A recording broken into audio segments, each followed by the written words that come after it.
नमस्कार दोस्तों, आज के वीडियो में आपका स्वागत है। टेंस हम में से बहुतों का टेंशन का कारण है। हम टेंस तो सीख लेते हैं, लेकिन कौन सा टेंस कहाँ यूज करना है, ये हम में से बहुत स्टूडेंट्स तय नहीं कर पाते हैं। तो आइए आज के वीडियो में हम कुछ इम्पोर्टेंट सवालों की मदद से सीखते हैं कहाँ कौन सा टेंस यूज करना है। तो हमारा पहला क्वेश्चन है, Tom frequently dash his grandma's house।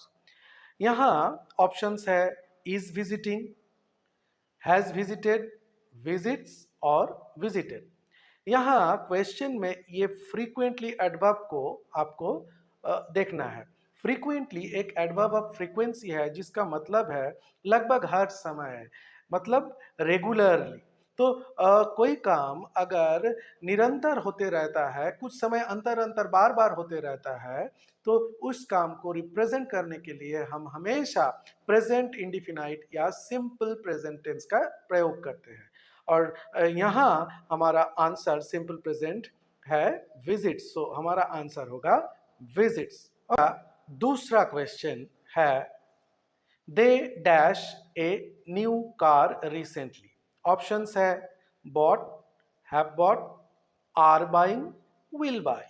यहाँ एडवर्ब देखिए रिसेंटली। रिसेंटली इस एडवर्ब का हम प्रयोग करते हैं जब कोई काम थोड़ी देर पहले या कुछ समय पहले समाप्त हुआ हो, और उसके लिए हमेशा प्रेजेंट परफेक्ट का प्रयोग करना है।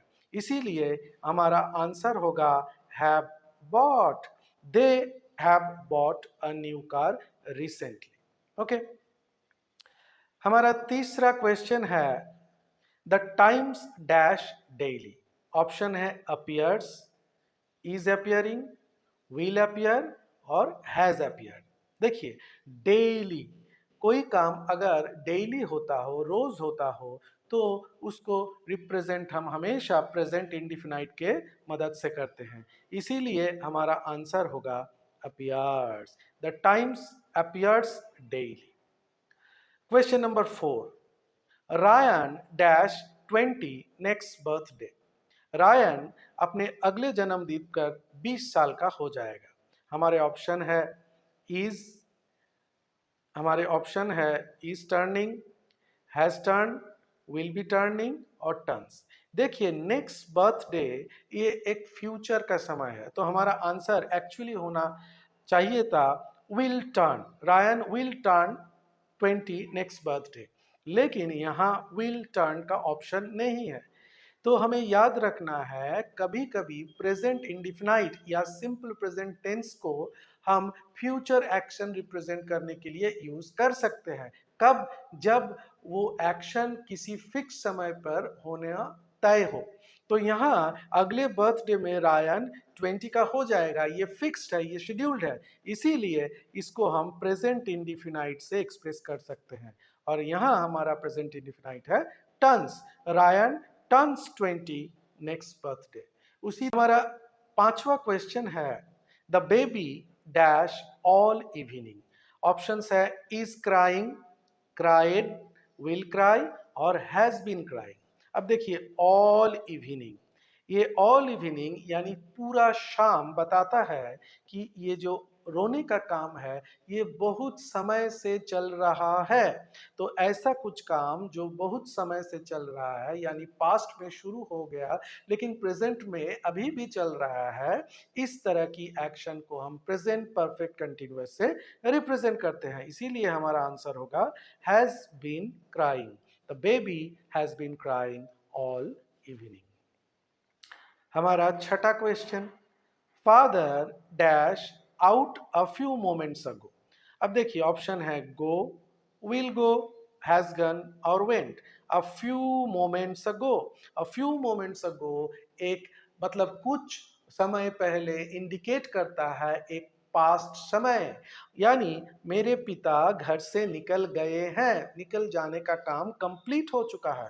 तो यहाँ हमारा आंसर होगा वेंट, यानी इस तरह के एक्शन जो काम हो गया हो, कंप्लीट हो गया हो, उसे हम पास्ट इंडिफिनाइट या सिंपल पास्ट से रिप्रेजेंट करते हैं। यानी हमारा अगला क्वेश्चन है question number 7, don't disturb me, I dash my homework. देखिए, डोंट डिस्टर्ब मी, मुझे डिस्टर्ब मत करो, आई डैश माई होमवर्क, मैं अपना होमवर्क कर रहा हूं। यानी होमवर्क करने का काम शुरू हो गया है लेकिन खत्म नहीं हुआ है, यानी काम चल रहा है। और कोई काम अगर चल रहा है उसे हम कंटिन्यूअस में एक्सप्रेस करते हैं। तो यहाँ हमारा आंसर होगा am doing, I am doing my homework. Don't disturb me, मुझे डिस्टर्ब मत करो, I am doing my homework, मैं अपना होमवर्क कर रहा हूं। Question number 8, Raja dash his leg when he was playing football. Raja dash his leg, broke has broken, had broken, breaks. अब देखिए, राजा ने अपना पैर कब तोड़ा? When he was playing football, तो जब वो फुटबॉल खेल रहा था। तो ये पास्ट कंटिन्यूअस है, यानी खेलने का काम पास्ट टेंस में हो रहा था, तब तब उसने अपना पैर तोड़ा। तो इसीलिए यहाँ पैर तोड़ने का जो एक्शन है वो उसे हमेशा हमें याद रखना है, पास्ट इंडिफिनाइट को यूज करके करना है। तो यहाँ पास्ट इंडिफिनाइट है ब्रोक, तो इसीलिए हमारा आंसर होगा broke. Raja broke his leg when he was playing football. अब हमें याद रखना है, हमेशा अगर किसी सेंटेंस में दो क्लॉज है, उसमें से एक क्लॉज पास्ट कंटिन्यूअस में है, तो दूसरा हमें याद रखना है वो पास्ट इंडेफिनाइट या सिंपल पास्ट में होने का चांस सबसे ज्यादा हो। अगला क्वेश्चन है, the train dash before we reach the station. अब देखिए ऑप्शन है left, has left, had left और लीव्स। अब देखिए, before we reach the station, हमारे स्टेशन में पहुंचने से पहले, हमारे स्टेशन में पहुंचने से पहले मतलब ट्रेन छूट गई थी। अब यानी ट्रेन छूटने का काम खत्म हो गया था। हमें याद रखना है, अगर पास्ट में दो एक्शन ऐसे हों कि एक एक्शन शुरू होने से पहले दूसरा एक्शन खत्म हो जाता है, तब जो एक्शन पहले खत्म होता है उसे हमेशा पास्ट परफेक्ट में यूज करना है। या पास्ट परफेक्ट है हैड लेफ्ट, इसीलिए हमारा आंसर होगा had left, the train had left before we reach the station. Okay, हमारा अगला question, question number 10, they got the news when they dash to Mumbai. अब देखिए, दे गॉट द न्यूज, उन्हें तब खबर मिली जब वो मुंबई जा रहे थे। यानी उसने वो मुंबई की तरफ जाना शुरू तो कर दिए थे लेकिन पहुंचे नहीं थे, यानी they were in the middle of the action, मतलब वो तभी मुंबई की ओर जा रहे थे। इसीलिए यहाँ हमारा आंसर होगा वेर ट्रेवलिंग, यानी पास्ट कंटिन्यूअस। देखो अगला क्वेश्चन है question number 11, father dash to sleep when the mobile rang. अब देखिए, यहां भी हमारे पास दो पास्ट एक्शन है, मोबाइल रैंग और फादर का जाना, सोने जाना। अब देखिए, मोबाइल बजा कब? जब पापा सोने जा रहे थे, यानी सोने की तैयारी करते रहे थे, सो गए नहीं थे। इसीलिए यहां भी हमारा आंसर होगा पास्ट कंटिन्यूअस, यानी पापा जब सोने जा रहे थे। आंसर होगा was going. So father was going to sleep, पापा जब सोने जा रहे थे, द मोबाइल रैंग, तभी मोबाइल बजा। हमारा अगला क्वेश्चन है question number 12, have you dash all afternoon. All afternoon यानी पूरा दोपहर।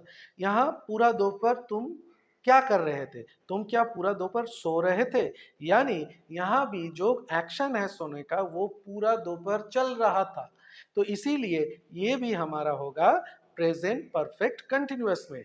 हैव यू बीन स्लीपिंग, क्या तुम पूरा दोपहर सो रहे थे? Have you been sleeping all afternoon. Okay, हमारा अगला क्वेश्चन है, do something fast the boy dash.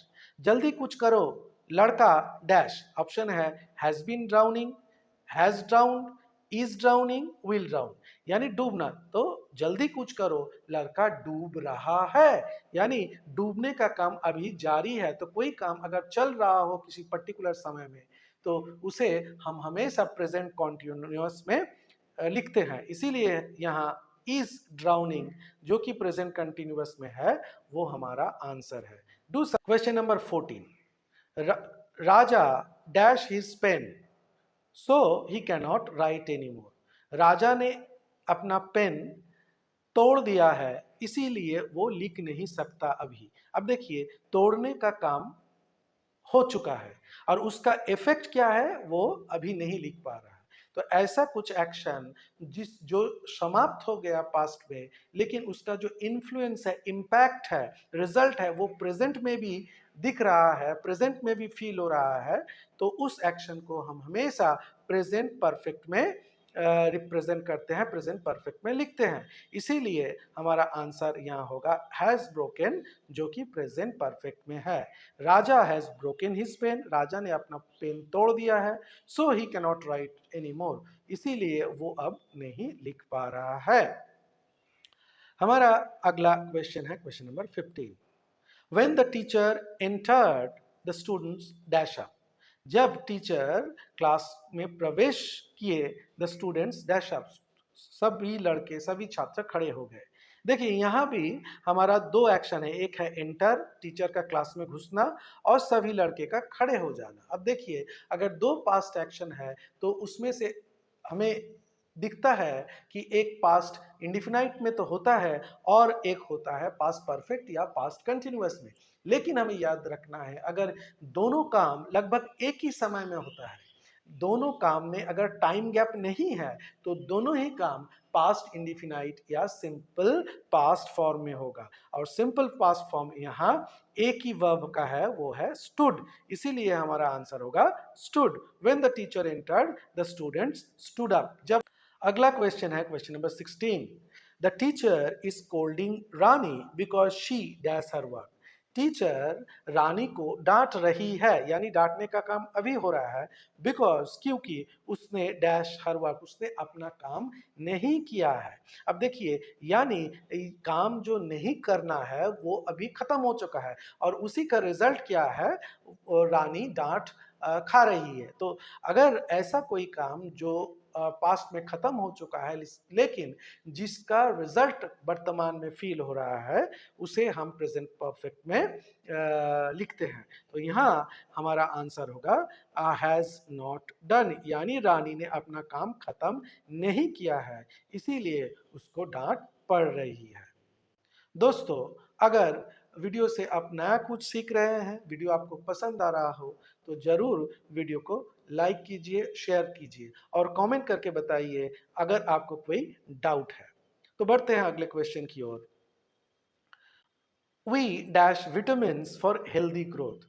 Option है are needing, have needed, needed और नीड। यानी हमें विटामिन की जरूरत होती है हमारे अच्छे स्वास्थ्य के लिए, अच्छे वृद्धि के लिए। अब देखिए, विटामिन का जरूरत होना ये एक यूनिवर्सल फैक्ट है, जनरल फैक्ट है। पहले भी विटामिन की जरूरत थी, अब भी है, फ्यूचर में भी रहेगी। तो इस तरह के एक्शंस के लिए हम हमेशा प्रेजेंट इंडिफिनाइट का यूज करते हैं, इसीलिए हमारा आंसर होगा need. We need vitamin for healthy growth. अगला क्वेश्चन है question number 18। India dash the world cup in 1983। Option है win, have won, won, had won. अब देखिए, 1983 ये एक पास्ट एक्शन को रिप्रेजेंट कर रहा है, इसीलिए इंडिया का वर्ल्ड कप जीतना एक पास्ट एक्शन है, तो इसीलिए हमें ये पास्ट इंडिफिनाइट में लिखना है। आंसर होगा ओन। हमारा अगला क्वेश्चन है question number 19। They dash their lunch dot they are living. उसने अपना लंच कर लिया है, इसीलिए वो अब जा रहे हैं। अब जाने का मतलब क्या है, उसने लंच खत्म कर लिया है। अब जो काम खत्म हो गया है वो या तो पास्ट इंडिफिनाइट में होगा या प्रेजेंट परफेक्ट में होगा। लेकिन अगर काम का रिजल्ट प्रेजेंट में दिख रहा है तो वो हमेशा प्रेजेंट परफेक्ट में होगा। इसीलिए यहाँ हमारा आंसर होगा have taken. They have taken there lunch, उन्होंने अपना लंच कर लिया है, और इस एक्शन का इफेक्ट हमें वर्तमान में दिख रहा है कि वो अब जा रहे हैं। ओके, हमारा आखिरी क्वेश्चन क्या है, dash learn I dash French. The course will end next month.